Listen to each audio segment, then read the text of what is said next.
Let's kick it off. What's up, Grow Nation? Welcome back to the Grow Show. Welcome back to the Grow Show. Let's grow. Welcome back to the Grow Show. I'm here with a special growth guest today. Michael, how are we doing today? I'm rocking, Eric. It's a Friday. It's one of those grind weeks. They say that growth happens when you're grinding, not when people are watching. It's one of those weeks this week for me. It's one of those weeks. As we know, running businesses, it's not easy, and there's the ups and downs. But I'm really excited to talk with you today. So Michael runs Iceberg Cyber, and what Michael does is he helps typically sub-$1 million MSPs grow their business, and he does it through a variety of interesting ways. Michael, talk a little bit about how did you get into this in the first place? Well, 10 years ago, I made the foolish decision to join a college buddy of mine and start a business. We had no previous experience and retrospectively no right in any way to try and start a business. But that is the first step that I took on my entrepreneurial journey, and I'm still on it. Still on it. Yeah. When people ask me how it's going, I tell, and they may think that this is a little depressing, but I say, hey, listen, I'm still in business, which internally is a super positive thing for me to say to myself. Like, I haven't gone bankrupt yet. It's been 10 years. I ain't stacking cash yet, but I'm still in the game. And if you're in the game, you still get a chance to win. Absolutely. What drew you to MSPs? Well, during COVID, my previous business languished and that split up. So I was left with all of these hard lessons, and I didn't want to pack it in and go get a job because I felt like I could still turn those lessons into earning. In the mindset of first you learn, then you earn, I still felt like I was learning and I didn't want to give in. So a personal affinity for cybersecurity, because I was a nerd, right? That, as most origin stories, this ain't glamorous. Oprah's not telling this one on her show. So I was just looking for something to turn my learning into some earning. And I love security. I love computers. I started tinkering around aimlessly, honestly. And then fortunately, I was smart enough to look for a business coach. And that coach taught me how to smarten up. He also taught me how to spell MSP. And I learned about this whole managed services market. And it was really just like a year of aimless bumbling and failing. And fortunately listening when I was interviewing managed service providers, and then I started cluing in on some of the problems that they were having, and then I offered to solve them for free. I solved a bunch for free, and then I offered to do it for money, and that's what I've been chasing for the last 3 years. Yeah, so let's walk through this, because we obviously at Abstrakt, that's how we got connected. We work with a lot of MSPs, and one of our partners connected us with you, and it's interesting, right? Especially in the sub-$1 million space. You start your business probably because you're good at cybersecurity, you're a tech, you know the talk, and then you get your business to a point where you wake up one day and you're like, wait, I think I can call myself a business. Like, I have some clients, I have some money coming in, and then you get to that first point where it's like, I need to grow this business. What do I do? Like, talk to me about those conversations you're having. Is that typically the path you see when you're meeting with people? The most common origin story for a managed service provider is that they were the best technician at the previous MSP they worked at, and they didn't want to have a boss anymore. Yep. And so they started their own business. I feel that. You look at my own Genesis story here. This ain't no lightning strike calling. I'm just looking to run a business and learn how to do it, and I'm in the grind. And that's how many MSPs start. And it's a good paying job. And you're pretty much a fractional employee for your first 5 clients. Yep. Good. Okay, you're in the game. And then you think, okay, maybe if I tweak a couple of these levers, I can turn this into a business instead of just a high-paying job. I mean, full honesty, Eric, I'm still working well, it's not even a paying job. I mean, I'm still working a decently paying job. If I took money out of the company, it'd be a decently paying job. It's not a business yet. Yeah. It's not a business yet. It's a decently paying job, like many of my clients. That's why I feel so in tune with the life of the sub-mil MSP, because we have the same problems. We have the same problems. Like, our problems day to day are business problems. Like, how do we be business people? because we can deliver good value. Like I can deliver good value, MSPs deliver good value, but how do we turn that into a machine that makes happy clients? How do we find them? How do we deliver value? How do we keep them happy? That's what I love chewing on. Is the books that I read and the conversations I have. I spent an hour and a half this morning talking about lifetime gross profit to customer acquisition cost ratio with an MSP. I don't charge him for that. I just wanted to know what he was thinking about it because I'm thinking about it for my business. And now he knows he can invest 6 G's into winning a client. Sure. Now he feels way more confident prospecting. Yeah, prospecting into doing that. Yeah. So there's, I mean, but those are our daily problems because he was thinking about getting cheaper leads, which everyone wants cheaper leads. Why do you want cheaper leads? You make 50 G's off of this client. Why do you need cheaper leads? You just need more. You just need to know how much it's worth to you. So one of the things that I liked about it is you talked a lot about these lead magnets, which I thought was an interesting way. And, it's not earth shattering. Everybody's heard of lead magnets, but the way you did it, it's a really cool tool that, your customers get to use. Talk a little bit about how you leverage those in their process. All right. Lead magnet purpose is to be a vehicle to try and attract strangers to engage with you. That's it. It's to get a stranger to raise their hand and say, can you tell me more about what you do? It's not magic. The reason that we use lead magnets is because otherwise you got to chase strangers and try and find people that need your services. A lead magnet attracts people that might need your services. So it makes a conversion rate from stranger to lead better. I like lead magnets. And I like thinking about lead magnets because that's an easy way to get more people to raise their hand. And so instead of just turning over every rock in your city, you put out some lead magnets and it'll attract people to come to you. In the training that I've done, there's 3 types of lead magnets. Most common is the free sample. So Costco taught us how to get free samples. Like free samples, very common lead magnet. You could do the reveal a problem style, which is the core of my product offering, is a reveal a problem style lead magnet for managed service providers to use. You can also do free step 1 out of a multi-step process, a little bit more complicated. If we want to get in lead magnet science, we can dive into that one. But in general, lead magnets. So I think about lead magnets all the time because I'm trying to help. I'm trying to attract more leads, which my leads are MSPs. I'm trying to help them attract more leads because in my current phase of being a business owner, all I think about is getting leads. Sure. That's all I think about. And I love thinking about that for MSPs. And when we think about it at the same time, we come up with fun lead magnets.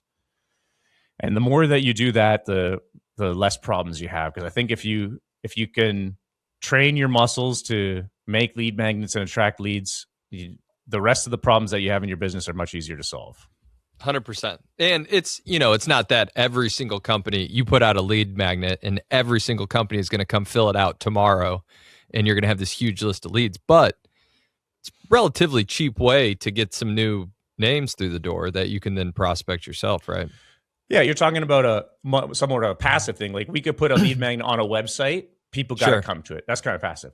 I love getting active. So most of the lead magnets that I'm talking about are very active. Like the lead magnet, the CyberScore lead magnet that we make, it's meant to get out there and we walk it into people's offices and say, check out your thing. Make them do it. Yeah. Yeah. Well, I'm doing it on the golf course live. But while many people have the SEO cachet to get people to come to their website, I mean, I don't even have that. So there's lead magnets on my website, but I'm putting it out there. I did it on your website and I liked it. I didn't get I need the full results, but it's tempting, right? Put in your website, see how it ranks from a cybersecurity perspective. In the grand scheme of things, that's as good as you need it to be for the first touch lead magnet. First touch. You're not signing contracts at this point. You're just thinking, this Mike guy's kind of cool. Perfect. I'll take it from there. I'm going to follow up with you. I'm going to show you more lead magnets. I'm going to try and find more problems that you have and solve those for you to win more of your trust. And that's the lead magnet game. It's a vehicle to try and incrementally earn the trust of the prospect so that you can show them that you'll give them value when they become a client. Well, let's talk about, you mentioned golf. And I think that's one of the cool things that we've been talking about offline a little bit here. But, when I think of the MSP space, we've personally been in it since 2014 was really when we started doing sales development for MSPs. And then we know what happened in 2020, COVID hit, and everybody went virtual. MSPs were already a little bit ahead, but then they went virtual to the point where like some of our clients would prefer a virtual meeting because maybe it's a little bit more comfortable than going and meeting in person. But what I liked when I talked about you is you're like in-person networking events is where it's at, where you get the highest return on your investment. Talk a little bit about what you're doing from that perspective. When I talk to sub-$1 million MSPs, a lot of the times they're stressing about not knowing enough people, not getting enough leads. They have grown their business to this point through referrals, which for a lot of people think that that's a negative thing. That's fantastic. I would love to grow my entire business on referrals. I just want $10 million worth of referrals. So if they're stuck at $400,000 per year of referrals, we got to either, I'll explain how I explained to this person this morning. So he had a business asset. It was the 20 years of relationships that he built with his community. That was a business asset that he didn't recognize. But that's what was paying off with all the referrals that he had gotten. He just depleted that without making any new friends. Yeah. So the asset was depleted. So I said, well, listen, the referral thing, we can keep going because the referral was simply a mutual third party said, hey, my friend Joe needs IT. Can he talk to you? Okay, that's fine. The way that we do that more is we make sure that every single person in this town knows you and thinks well enough about you that if they have a friend that needs IT, they call you before they go to Google. Yep. And the way that you do that is you shake everyone's hand in town, you tell them the kind of problems you solve, and you make a good impression. And I know that sounds like the most top of the funnel possible, but you got to start at the top of the funnel. Yes. So then we need to find a cost-effective and time-efficient way to meet every single person in this town and tell them the type of problems you solve and make a good impression. Yep. And golf is a killer way of doing that. And let me break exactly how this happens because I'm not talking about playing golf. Don't worry. There's ritzy bougie everybody gets excited. They're like, "Oh yeah, I'll go play golf." Yeah. I'm not talking about vanity. I'm hungry. I want to hunt. I'm not talking about vanity. I'm talking about shaking people's hands to make a good impression and collect leads. So when you do this at a golf tournament, what you specifically are looking for is a hole sponsorship, which is somewhat of a misnomer because you're nowhere near the hole. You're at the tee box where people tee off. So you're going to pay like $500 on a good day, $1,000 with some chambers to sponsor a hole. You're going to set up with your little folding table, your Costco tent, and you're going to be there. Add on your lead magnets or whatever else you need. More on that in a second. But physically, you're in a position where 72 or 144 human beings have to walk towards you in a 6-hour time span, which is killer. If you bring the right messaging and the right charisma, you're going to load up on leads because the environment is highly conducive for you to build rapport and make connections. That's why I love golf tournaments so much. What do you think a good conversion rate is? Let's say it's 4 people a hole. Let's say it's 72 people. Well, all right. Let's be realistic here. At a Chamber of Commerce event, you're going to have a mixed population. You're going to have some business owners, some employees, some solo practitioners. You're going to have a single CPA. You're going to have a chiropractor. So you're going to have general population. Not all of those people should be expected to convert into a first-time appointment because not all those people are leads. All of those people could be networking opportunities. Definitely.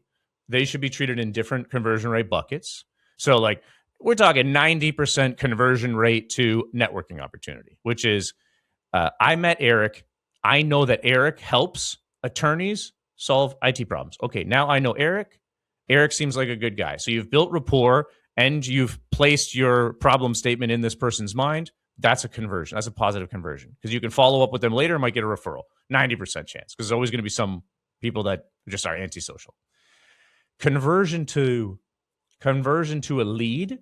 Okay, a lead is someone that has the type of problems that you want to solve. So let's say you only do attorneys. Okay, they got to be an attorney. They got to be an attorney with at least 20 employees because you only serve people with more than 20 employees. Okay, so they got to be an attorney with at least 20 employees. That's a lead. If they know you and they know that Eric helps attorneys with more than 20 employees with IT, that's a lead. if you know them and you make a good impression, I consider that a lead. Which I don't I like lead, whatever it is, valuable, right? It's valuable. How many of those do you end up sitting down and talking business with, would you say? Like, what would be a good goal? I know there's this long-term payoff. I go to a golf tournament. How many people should I be sitting down with in the next couple of weeks to talk further about how I can help them solve their problems? Again, let's keep our buckets separate.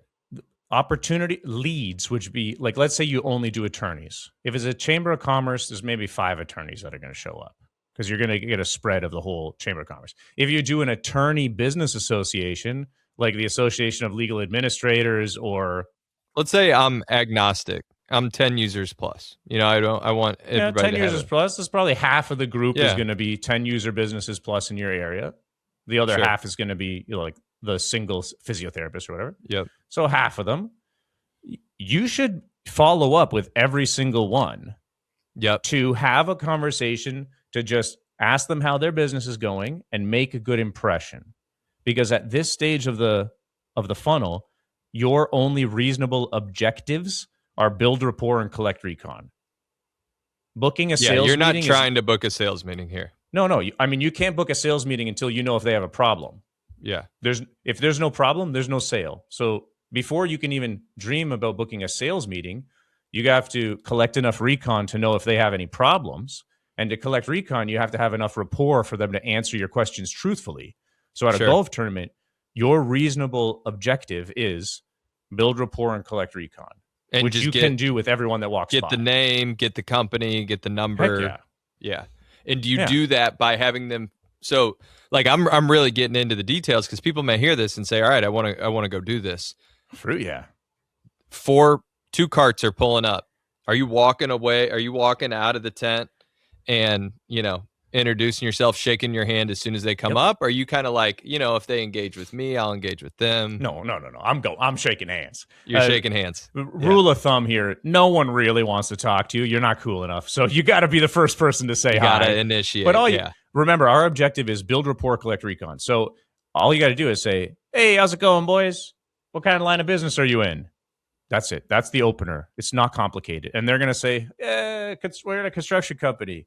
How's the day going? You guys want some ice cold Gatorades? Yeah, sure. All right. How's business? You said it's Acme Construction. What is that? Residential? Commercial? And they start talking about their jobs. When did you start the business? How's it going? 5 years ago, blah, blah, post-COVID, blah, blah. You're building rapport. You're collecting recon. How many employees do they have? Like, ask it in a normal way, not like you're going through a checklist of pain points and crap. Yeah. Like, talk to them. If you like construction companies and they're a construction company, when they finally stop talking about themselves, because you want them to talk about themselves the most, and when they say, "Mike, what do you do?" I love helping construction companies deal with this exact problem. And if you study the ICP well enough, you'll know a problem that they probably have, and they'll say, "Shoot, we've been struggling with that." And that's the start of a conversation. Then you just keep talking about that. Sure. And I know it seems so simple to say, but I did 20 golf tournaments last year, and I'm going to do 100 this year. So it's because I have a lot of practice, and you get good from practice. Doing a lot. You don't get good from studying; you get good from reps. Exactly. So that's pretty much it. Because my objective on the course, honestly, is where's the lead magnet come in though? Like, are you giving them the tablet and saying like, "Hey, check out your website," or are you not as worried about that? For the listeners, the behind the scenes here is I specifically make a lead magnet for MSPs called the Cyber Score, the cyber version of a credit score. Its purpose is to engage strangers to talk about their cyber hygiene.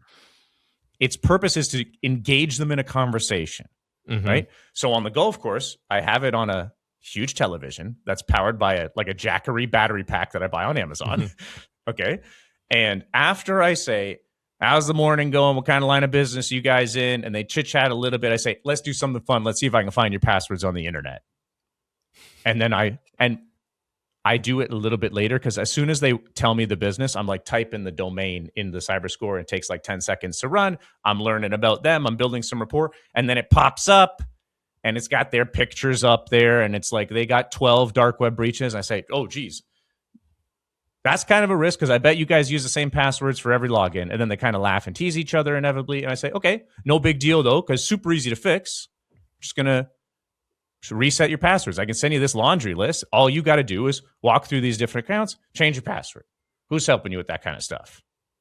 And who's helping you with that kind of stuff is my recon to find out if they have an existing provider. Sure. And then they'll say, Joe's the youngest guy at the office. He does the computers. Okay, perfect. So I know that they don't have an IT provider. Or they'll say, we got someone. We did the know before thing. We do it every 90 days, blah, blah, blah. Okay, so they got a provider sick. And then I keep talking to them about it. And the purpose of the lead magnet is to help build rapport, not to scare them, but just to build rapport so that I can collect more information and find out if they have bigger problems. Because if they have bigger problems, sooner or later, they might want to fix them. And at that point, I want them to think about me and not searching on Google. Yeah. No, that's a really good point. Okay, so I'm going to state the obvious here. You're an outgoing guy. You got the personality for this thing. And maybe you did and you earned it, or maybe you were born with it, whatever it is. A lot of people in the MSP space are really not super comfortable putting themselves out there like this. How have you gotten people over the hump of that? I'm glad that you asked, because I got dunked on today, and so I'm in a good enough mood to answer this honestly. Okay, audience, listen. I'm staring right in the camera now if you're just listening. I'm going to tell you a fun story. For 6 years in my previous business, I was so bad that I burned through $4 million of someone else's money until I ran out of money and I bottomed out.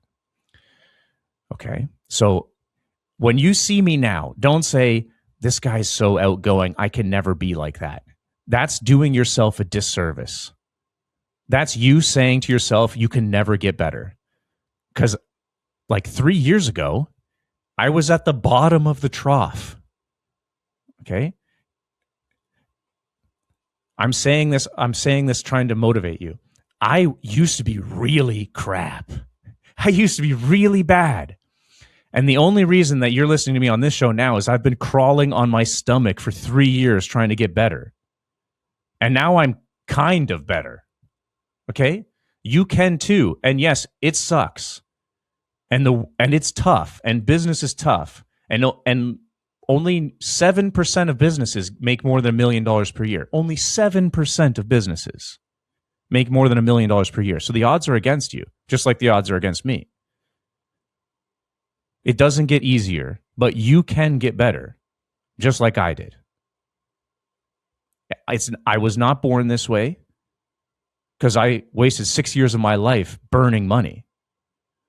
I just got to the point where I was so desperate that it was either buckle up and get better or give up. And fortunately, I stuck with it long enough that I'm getting better, but I'm not good enough yet. I'm just getting better. And you can too.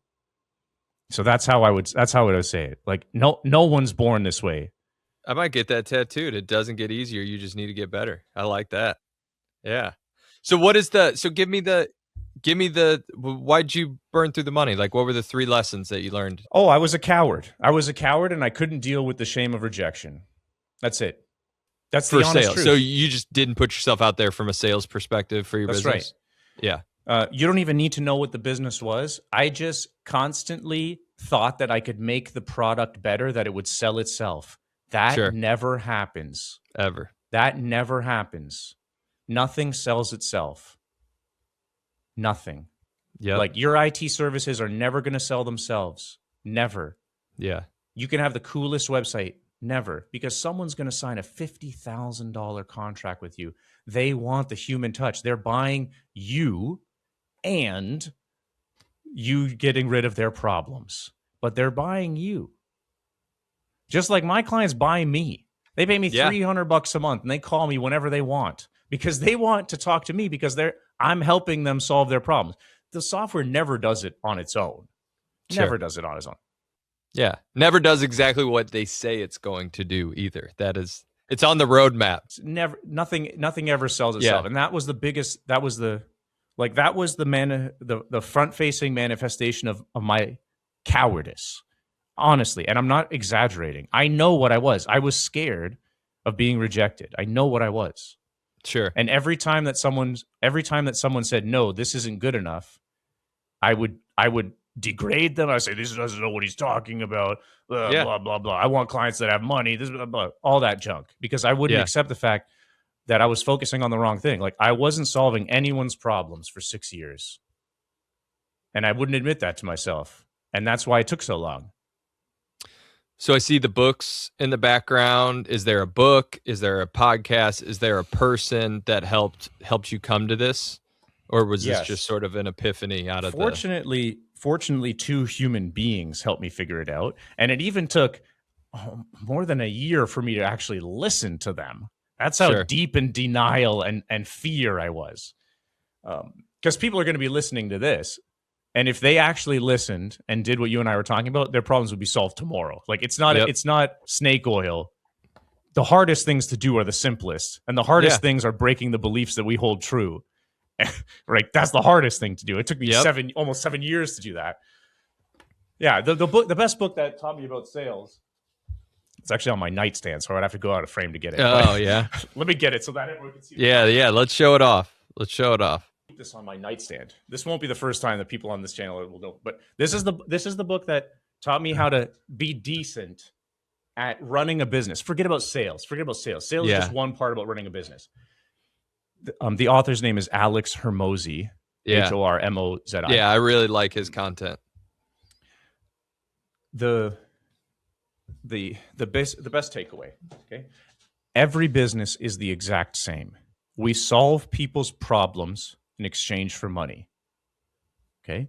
We solve people's problems in exchange for money.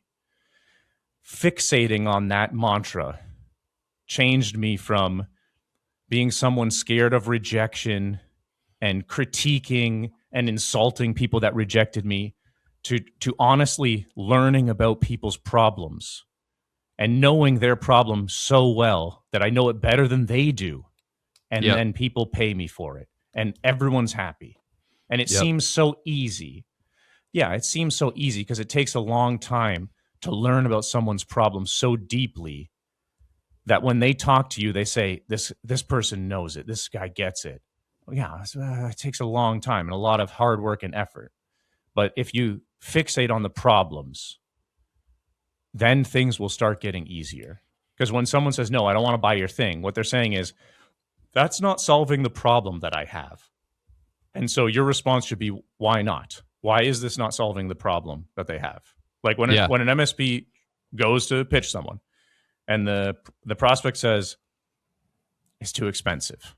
What they're saying is, I don't know why I should be paying that much. And it's not a trick. They're genuinely saying, I don't know why you're asking for so much money.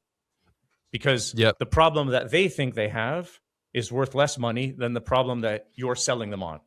And like just fixating on that the problem. The problem is the most important thing. If you know the problem, everything gets easier. That's what this book taught me in many ways. And then I read it over and over and over again until I really absorbed. That's great. Yeah, I heard something from him the other day that I love. So, we're a little bit, about our business, but we've been doing this for a long time. We have, 200 SDRs, and a lot of people start here early in their career. And we sort of force them to learn this because you cold call and you get rejected and you have to deal with it. And it's not something you can continue to do until you can get over that hump. But the people that get over that hump, I mean, man, does it set them up. Not even just working at Abstrakt, they go on to different places and bigger jobs because 99% of people will not take that rejection because they can't handle it. And I saw Alex Hormozi actually talked about if you can master, the shame of rejection, the boredom of repetition, and then what was the third one? The pain of feedback. Amen. You can be ahead of 99% of people, and that's so true. Every single day. Yep. That was great. Well, Michael, this has been a blast. Really cool to hear your journey and what you're doing. If people wanted to look you up and learn more about you, where would they find you?